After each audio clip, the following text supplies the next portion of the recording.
When my husband died, his millionaire boss called me. "Ma'am, I found something. Come to my office right now. Don't tell your son or daughter-in-law anything. You could be in danger." When I arrived, I froze upon seeing who was at the door. "I'm glad to have you here. Follow my story until the end and comment from what city you are viewing me from. That way, I can see how far my story has traveled. I never thought that after 45 years of marriage, I would feel like a stranger in my own life. But there I was, seated in the front pew at Elijah's funeral, while my son, Marcus, and my daughter-in-law, Kira, handled every decision as if I didn't exist. "Mama, just leave this to us. You just worry about staying calm," Marcus had told me that morning, with that condescending voice he had developed over the last few years. Kira nodded beside him with that false smile I'd grown all too familiar with. I stayed quiet because I didn't have the strength to fight. Elijah had died of a heart attack 3 days earlier, so suddenly that I still couldn't fully process it. One moment he was eating breakfast with me, talking about the garden he wanted to plant in the spring, and the next, I found him collapsed in the garage. I watched the people filling the community church, Elijah's co-workers, neighbors, some distant relatives. Everyone approached Marcus and Kira to offer condolences, as if they were the ones who were widowed. I was just an old woman of 68 who needed to be shielded from the trauma. "Grandma is very fragile," I heard Kira whisper to someone. "Marcus and I are taking care of everything." Fragile. That word hurt more than any empty condolence.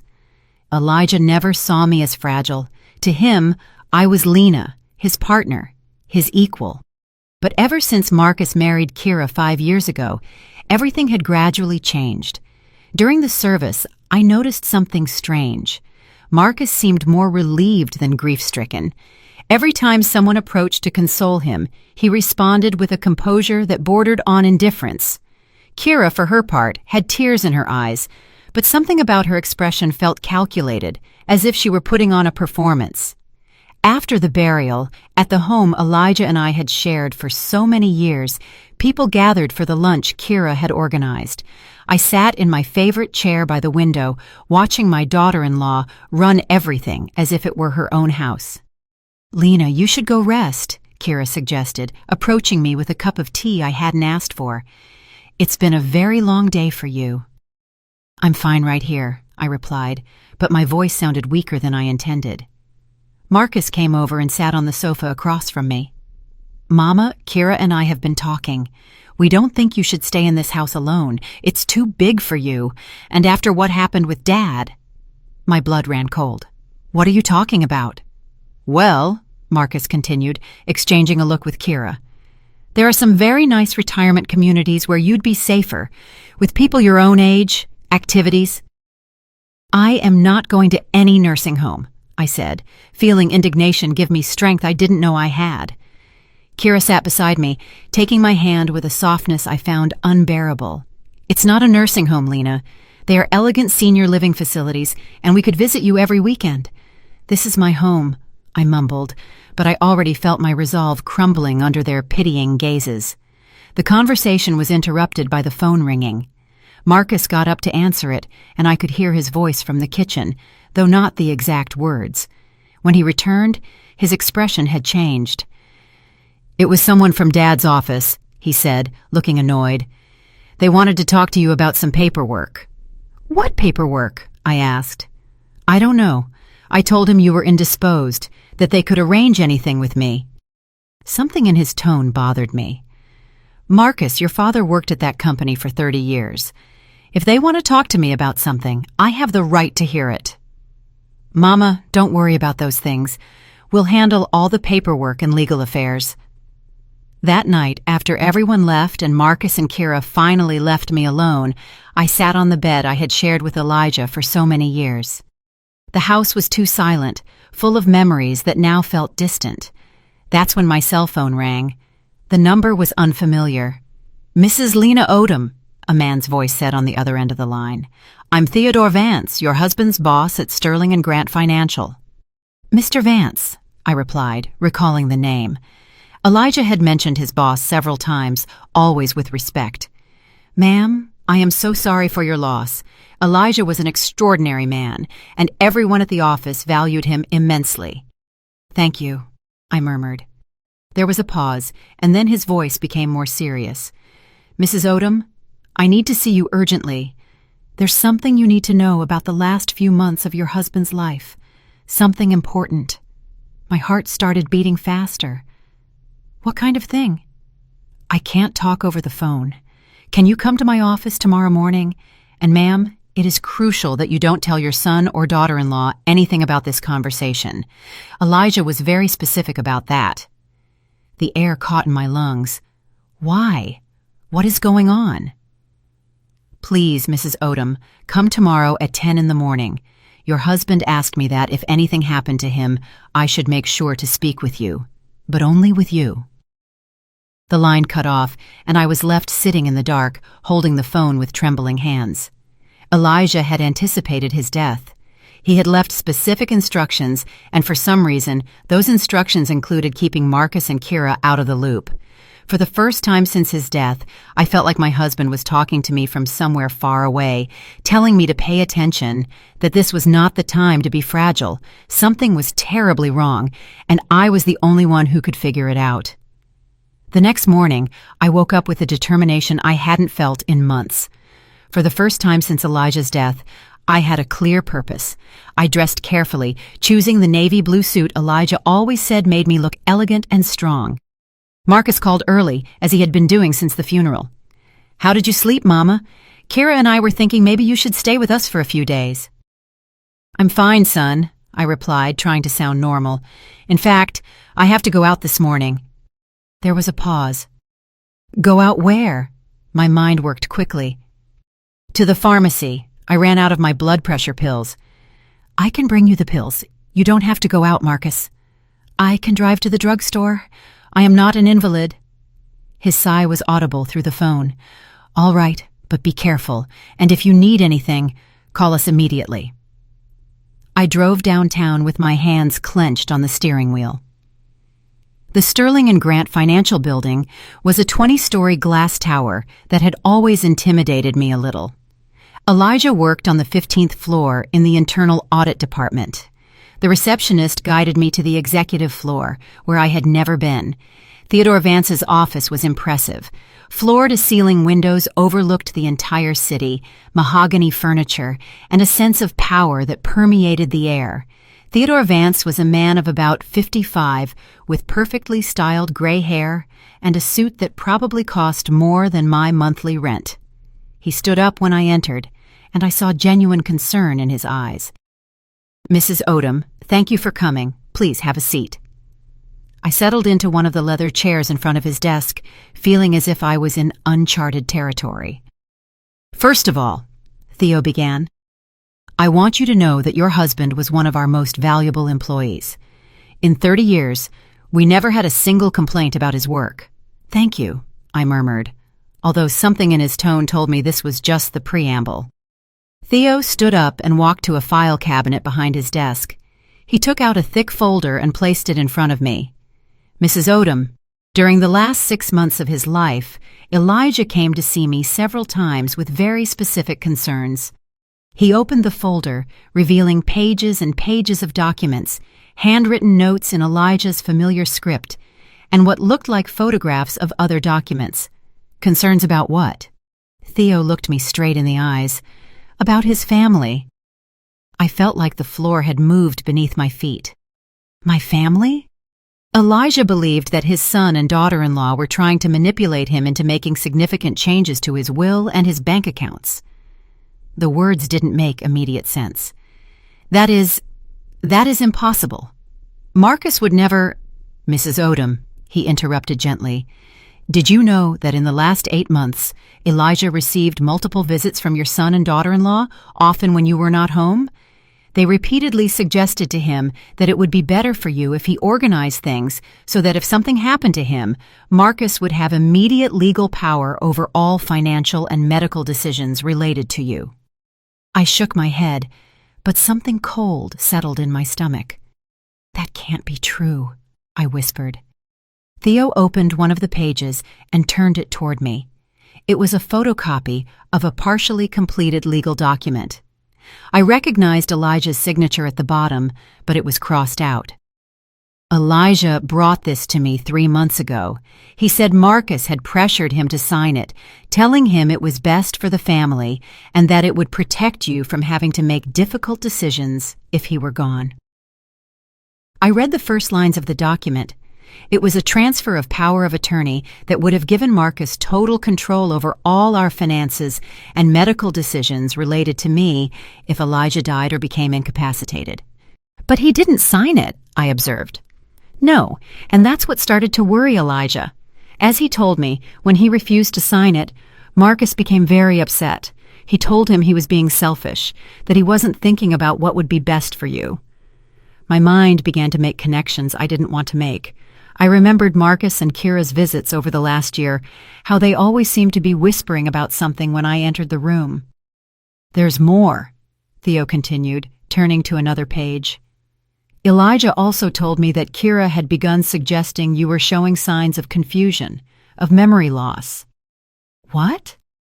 "Apparently, she had started commenting to both Elijah and Marcus that you were repeating stories, forgetting conversations, that perhaps you needed closer medical supervision." I felt like I had been punched. "I'm not. My memory is perfectly fine." Elijah knew that. That's why he started documenting everything, every conversation, every suggestion, every pressure he felt from them. Theo flipped through several more pages, showing me detailed notes in Elijah's hand, dates, times, transcribed conversations. My husband had been keeping a meticulous record of what now appeared to be a sustained campaign to undermine my confidence and gain control over our lives. "Why didn't he tell me anything?" I asked, feeling tears that I didn't know I had. "He told me he didn't want to worry you until he was sure what was happening. He hoped he was wrong." Just then, a loud knock sounded on the office door. Theo and I turned, and my heart stopped when I saw who entered. Marcus and Kira were standing in the doorway, their expressions a mixture of surprise and something darker. "Mama," Marcus said, and his voice had a tone I had never heard before. "What are you doing here?" Kira stepped forward with that condescending smile I now recognized as a mask. "Lena, we were so worried when we couldn't find you at home. Why didn't you tell us you were coming here?" Theo stood up slowly, and I could see tension in every line of his body. "Mr. Odom, Mrs. Odom, this is a private conversation between your mother and me. I would appreciate it if you would respect that." Kira let out a forced laugh. "With all due respect, Mr. Vance, Lena has been very fragile since Elijah's death. We don't think it's appropriate for her to make important decisions without family supervision." "Family supervision?" I repeated, feeling the indignation rise in my chest. "I'm 68 years old. I'm not a child." Marcus exchanged a glance with Kira that did not go unnoticed by me. It was the same look they had shared at the funeral, heavy with a meaning I didn't understand. "Of course you're not a child, Mama," Marcus said, but his tone was the same one he would use with a difficult child. "It's just that we want to protect you from people who might take advantage of your grief." I looked at Theo, who had remained silent, watching the exchange with a serious expression. Then I looked at the closed folder on the desk, knowing it contained information that would change everything. "Theo," I said, using his name deliberately, "could you give me a few minutes to talk to my son and daughter-in-law?" He nodded. "Of course. I'll be right outside." Once he left, the air in the room changed completely. Marcus visibly relaxed, as if he had won something important. "Mama, I don't know what that man has been telling you, but you have to understand that people can be very manipulative when money is involved." "Money?" I asked. Kira sat down in the chair next to me. "Lena, honey, we know Elijah had a considerable life insurance policy, and with the house and his savings, there are unscrupulous people who take advantage of widows." Something cold settled in my stomach. "How do you two know about Elijah's life insurance?" Marcus and Kira exchanged another one of those charged glances. "Well," Marcus said, looking uncomfortable for the first time, "Dad mentioned it a few months ago when we were talking about..." about making sure you were taken care of if something happened to him." "Funny," I said slowly, because Elijah never mentioned those conversations to me. The silence stretched between us.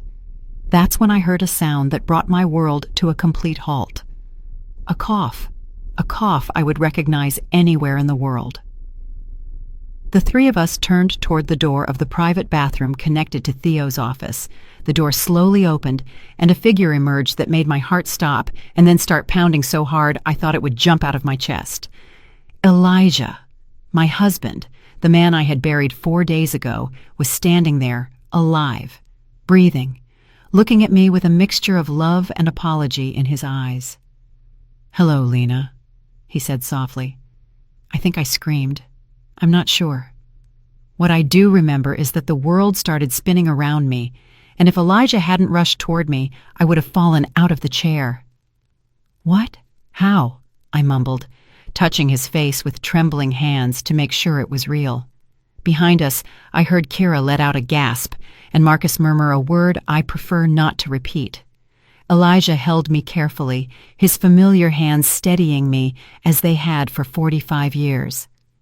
"I'm sorry, my love. I'm so sorry to have put you through this. But it was the only way." "The only way to what?" I asked, though a part of me was already beginning to understand. Elijah looked up at Marcus and Kira, and his expression hardened in a way I had never seen before. "The only way to protect you from them." Marcus found his voice first. "This is impossible.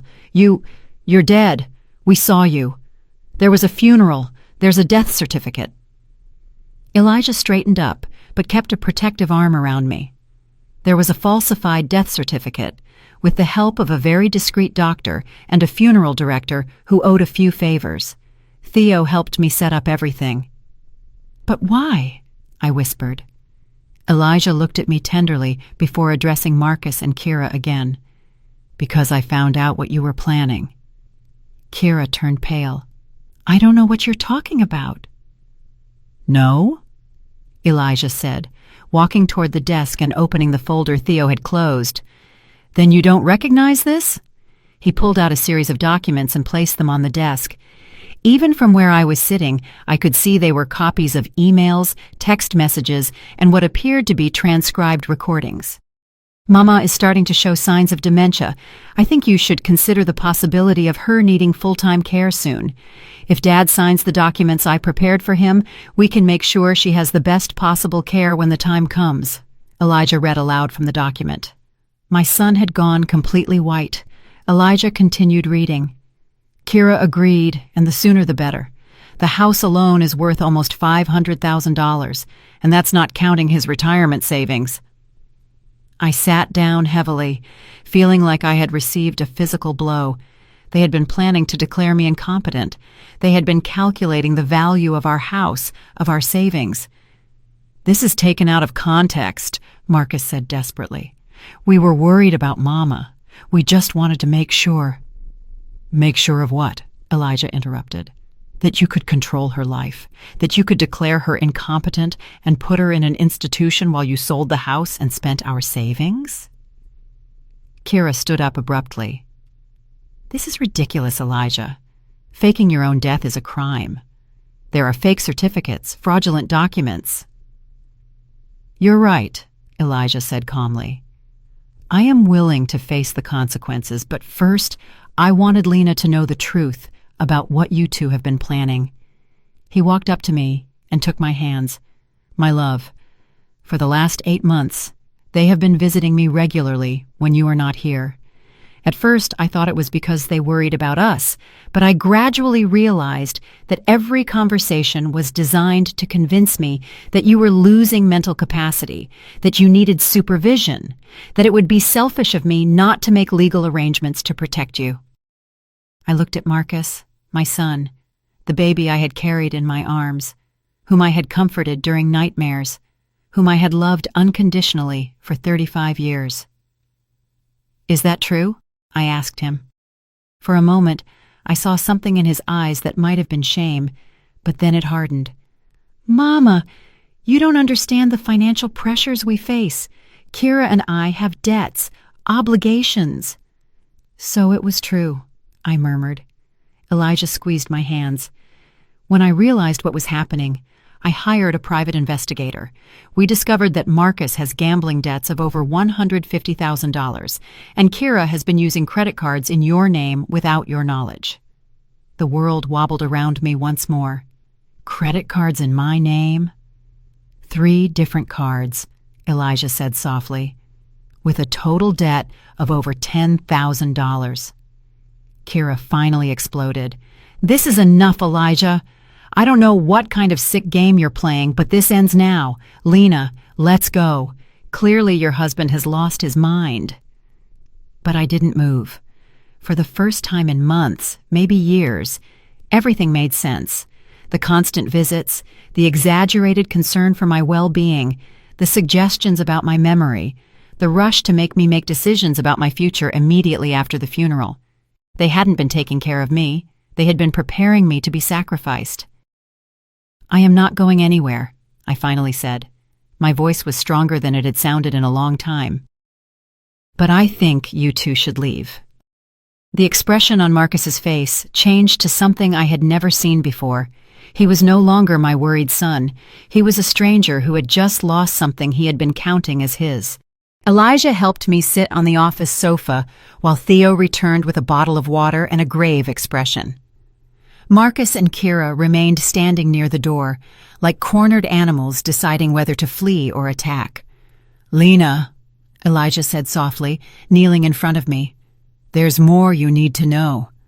My mind was still struggling to process that my husband was alive, that he had faked his death, that my son and daughter-in-law had been planning to steal everything from me for months. But something in Elijah's expression told me the worst was yet to come. "More?" I murmured. Theo opened another section of the folder and pulled out what looked like a series of photographs. He placed them on the coffee table in front of us. "These photos were taken by the private investigator over the last 6 weeks," Elijah explained. I picked up the photographs with trembling hands. The first showed Marcus entering what looked like a casino. The second showed him at a poker table, betting chips representing amounts of money I couldn't imagine.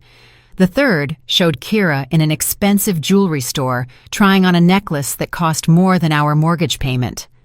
"Marcus," Elijah said, his voice cold as ice. "Do you want to explain to your mother how you could bet $25,000 in a single night when you told me you needed help paying the mortgage?" My son didn't answer, but I could see his jaws clench.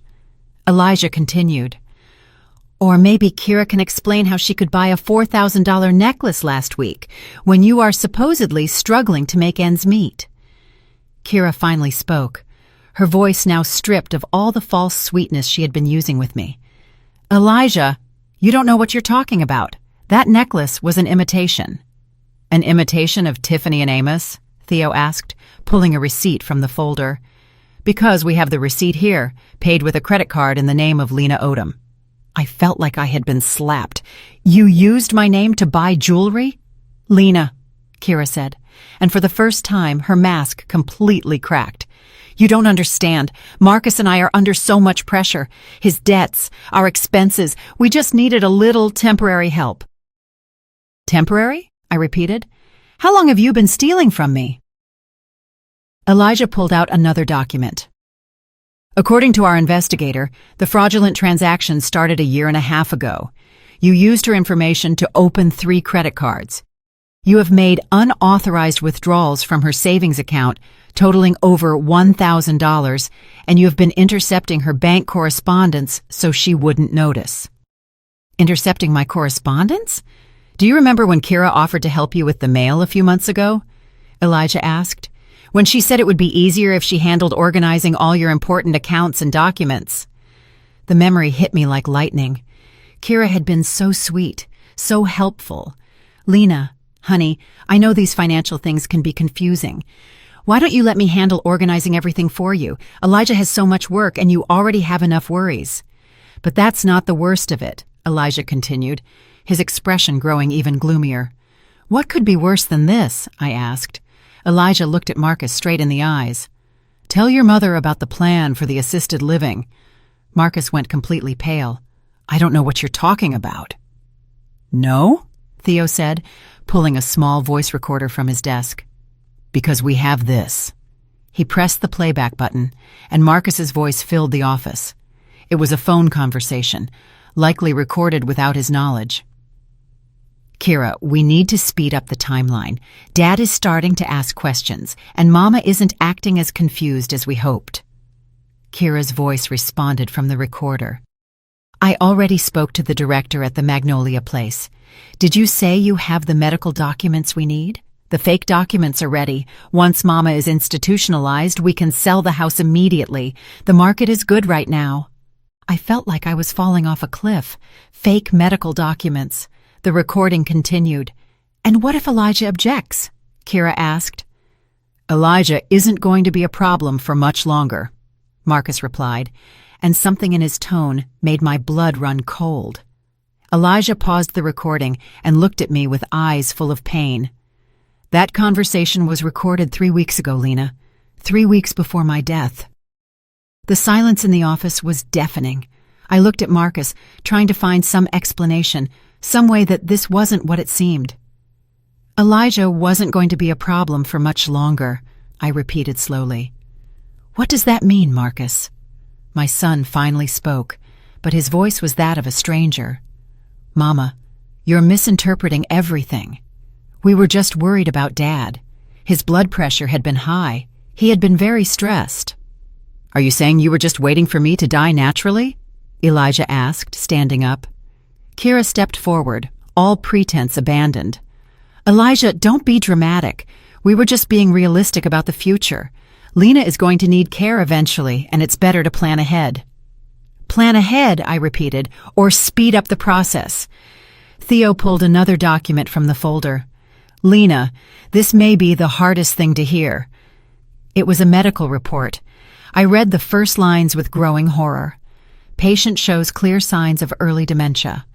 Episodes of confusion, short-term memory loss, disorientation.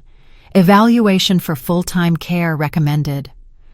This is a lie, I said. My voice was barely a whisper. I've never seen this doctor. Dr. Silas Thorne. I don't recognize this name. He's Kira's doctor, Elijah said. Someone who was willing to sign a false diagnosis in exchange for $10,000. I looked at Kira, the woman I had called daughter for 5 years. You paid a doctor to say I have dementia? Lena, Kira said, and for the first time I could see real panic in her eyes. You have to understand, we were trying to protect you. Protect me from what? I cried out, surprised by the strength of my own voice. From yourself, Marcus shouted back. Mama, you're old. Your mind isn't what it used to be. Kira and I can see things you can't see. Elijah stepped between Marcus and me. Lena has no mental problems. The only problem is that you have been gaslighting a 68-year-old woman for over a year, making her question her own reality so you could steal her money and her house. Gaslighting? What? I asked. Gaslighting, Theo explained. It's a form of psychological manipulation where someone makes you doubt your own perception of reality. Elijah sat next to me and took my hands. My love, do you remember a few months ago when you couldn't find your car keys? And Kira suggested maybe you had lost them because your memory wasn't what it used to be? I nodded. It had been very distressing. We found the keys in Kira's purse, Elijah said softly. She had taken them. And do you remember when you couldn't find your blood pressure medication, and Marcus said you had probably forgotten where you put it? My heart began to beat faster. Yes, it was also in Marcus's car. One by one, Elijah began to explain situations that I had interpreted as signs of my mental decline. The day I couldn't find my purse, the time I was late for an appointment because I was sure it was at a different hour, the occasions when I couldn't recall conversations I was sure I had had. All of them had been orchestrated. For months, Elijah said, they have been systematically making you doubt your own mind, preparing the ground to declare you incompetent. I looked at Marcus and Kira, these two people I had loved and trusted. Why? I whispered. We're family. Kira laughed, a bitter sound I had never heard from her before. Family, Lena? You and Elijah have been an obstacle for us since the day we got married, sitting in this huge house accumulating money you never use while Marcus and I struggle every month. You never asked us for help, I said weakly. We didn't want your help, Marcus said. We wanted what's rightfully ours. What's rightfully yours? We are your family, Marcus exploded. That house should be ours. That money should be ours. You're going to die soon anyway. The silence that followed those words was absolute. In that moment, I knew I had lost my son forever. The person standing in front of me was a stranger who had been using my love against me, counting the days until my death so he could collect. But I also knew something else. For the first time in over a year, my mind was completely clear. I wasn't confused. I didn't have dementia. I was the victim of a cruel and systematic conspiracy carried out by the two people I trusted most. And now that I knew the truth, I would never be the same again. The following days were an emotional roller coaster I will never forget. Elijah stayed in a discreet hotel while Theo helped us navigate the legal complications of his resurrection. I returned home, but for the first time in months, I didn't feel like a prisoner in my own life. Marcus and Kira had left Theo's office that day in a state of shock and fury. I hadn't heard from them for 48 hours until they appeared at my door on a Wednesday morning. I watched them arrive from the living room window. Marcus walked with that determination I recognized from his childhood when he had done something wrong and was determined to convince me it wasn't his fault. Kira followed him, but something in her posture told me the strategy this time would be different.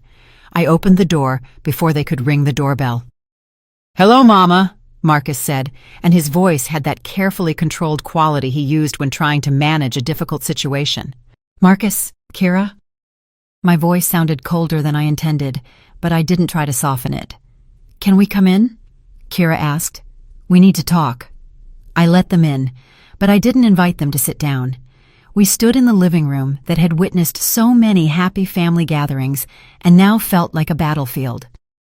"Mama," Marcus began, "we've been thinking a lot about what happened in the office." "I'm sure you have." Kira took a step forward. "Lena, I think there are a lot of misunderstandings here.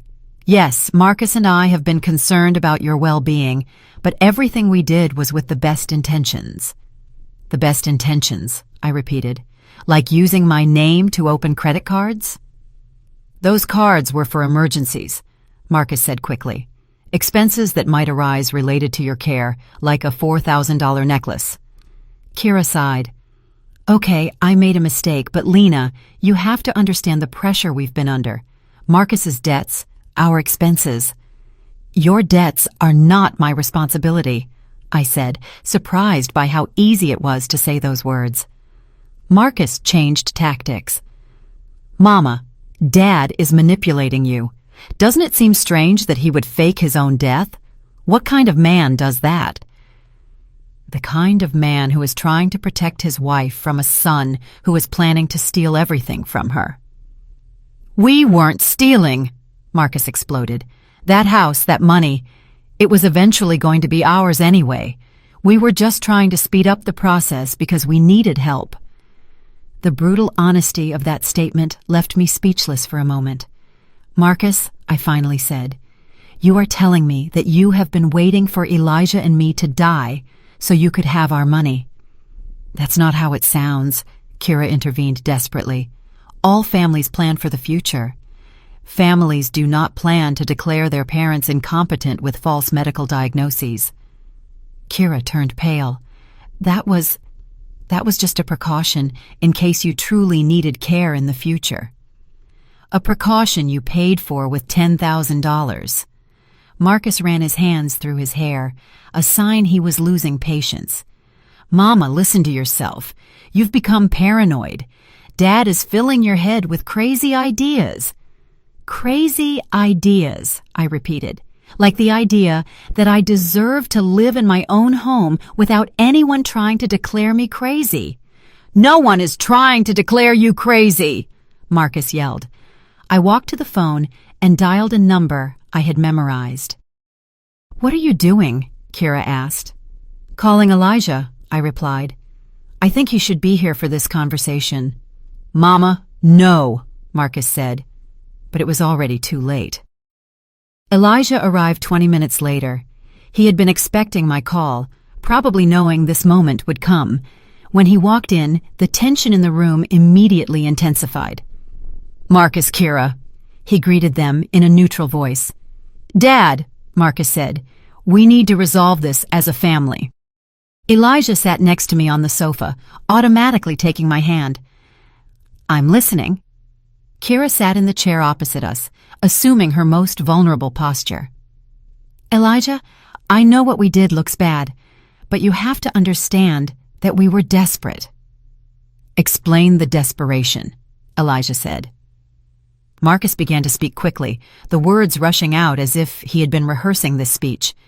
The debts piled up faster than we expected. The casino. I know it was stupid, but I thought I could win money fast, and when that didn't work, we panicked. So you decided to rob your parents? Elijah asked. It's not robbing, Marcus shouted. You have more money than you'll ever spend. That house is too big for 2 people. We were just accelerating the inheritance. Accelerating the inheritance by declaring me incompetent? I asked. Kira started to cry. Not real tears, but the kind of calculated crying I had seen her use on other occasions when she wanted to get something. Lena, we never wanted to hurt you. We just wanted to ensure you were taken care of and that we could pay off our debts. You thought you could manage both by stealing my money and locking me up in an assisted living facility, I said. It wasn't a nursing home, Marcus said. The Magnolia Place is a very nice retirement community. You would have been comfortable there. Against my will. You would have adapted eventually, Kira murmured. The silence that followed was absolute. I think it was at that moment that even they realized how monstrous what they had been planning sounded. Elijah slowly stood up. Marcus, I want you to listen very carefully to what I am about to say. My son looked up, and for a moment, I saw a flicker of the child he had been. Your mother and I have decided that you are no longer a part of our lives, Elijah said in a firm but unemotional voice. We don't want to see you. We don't want to hear from you. And we definitely don't want you to have access to any of our finances or properties. Marcus jumped to his feet. You can't do that. I'm your son. You are my biological son, Elijah corrected, but you stopped being my family the day you decided our death would be more convenient for you than our life. Kira also stood up, her crying now completely abandoned. This is ridiculous, Elijah. Lena, you can't cut us off completely. We're family. No, I said, also standing up. Family doesn't try to steal. Family doesn't try to make their loved ones doubt their own sanity. Family doesn't count the days until you die to cash in your money. Marcus looked at me with an expression I had never seen before. You know what, Mama?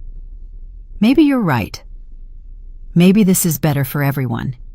Because I was already tired of pretending that I cared about you when all I really wanted was for you to get out of the way. Those words hit me like a physical slap, but strangely, they also liberated me. All the love, all the guilt, all the hope that there might be some misunderstanding evaporated at that moment. Leave, I said simply. Take your things out of my house and leave. Gladly, Marcus said, but this doesn't end here. We're going to fight this. We're going to prove that Dad faked his death, that you're not competent to make decisions. Elijah smiled, but it wasn't a kind smile. Go ahead. And when you do, be sure to explain to the judge why you were planning to declare your mother incompetent with fake medical documents. I'm sure he'll be very interested in hearing about that. Marcus and Kira looked at each other, and I could see the panic growing in their eyes as they realized they had no exit strategy. This doesn't end here, Marcus muttered, but his voice had lost all conviction. Yes, it does, I said. It ends exactly here.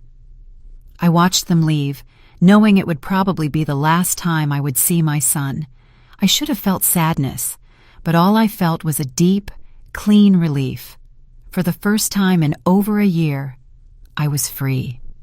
6 months later, I am sitting on the porch of our new home, watching Elijah plant roses in the garden he had always dreamed of having.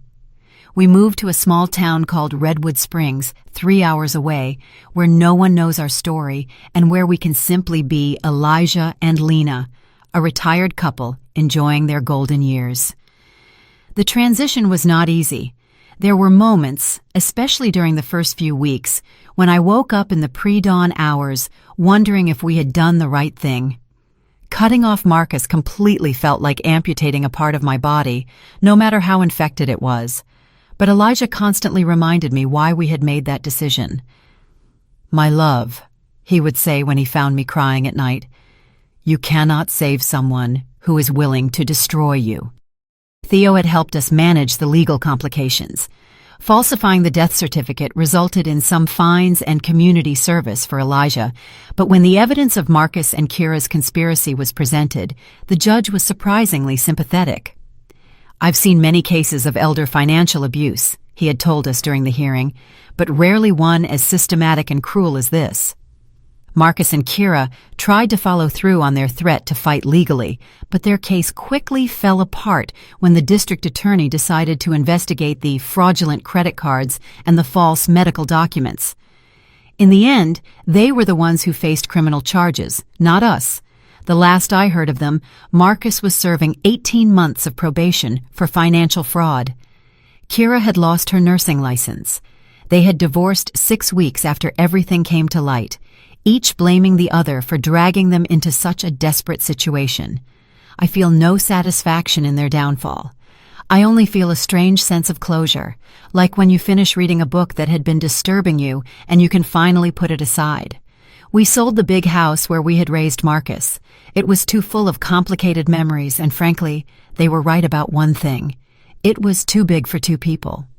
With the money from the sale, we bought this smaller house in Redwood Springs, with enough land for Elijah's garden and a view of the mountains that makes every sunrise feel like a gift. We also paid off all the debts Marcus and Kira had accumulated in our name, not because we owed it to them, but because we wanted to start this new phase of our lives completely clean, without any financial connection to our past. "Do you think Marcus will ever understand what he did?" I asked Elijah one evening as we prepare dinner together. Elijah stops chopping vegetables and looks at me with those wise eyes that made me fall in love with him 46 years ago. "I don't know, my love, but it is no longer our responsibility to teach him. That is the hardest lesson I have learned in these months. For 35 years, I felt responsible for Marcus's happiness and well-being. Even when he became an adult, even when he got married, he was still my baby who needed protection and guidance. But some adults choose paths their parents cannot follow, and sometimes the truest love is knowing when to let them go. We've made new friends here. Brenda and George, the couple next door, invited us to dinner last week. During the conversation, Brenda mentioned that they had cut ties with their son 10 years ago.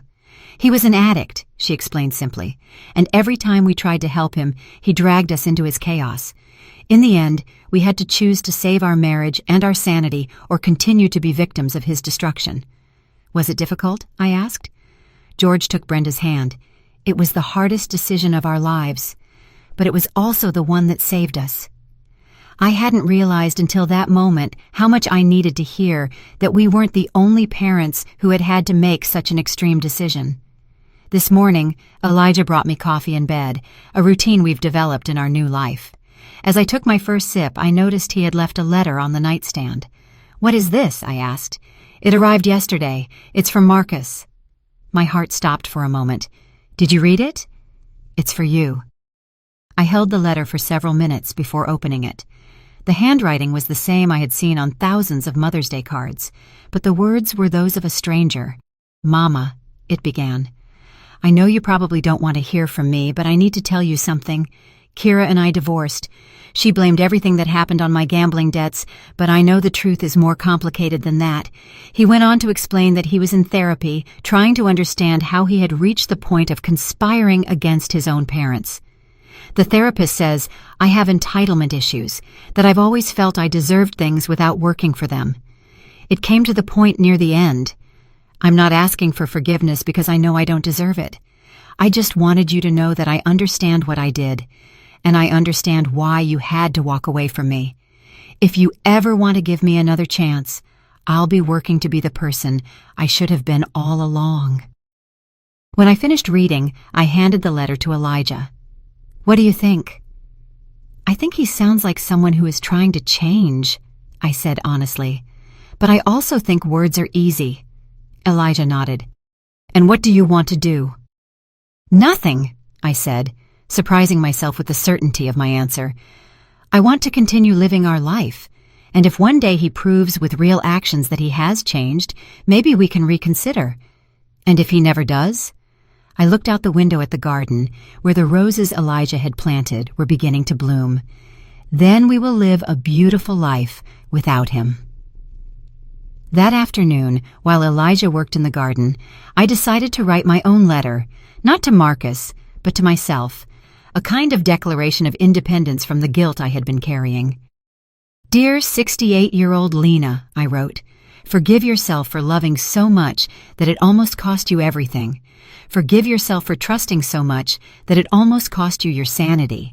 Forgive yourself for believing that family love is always unconditional.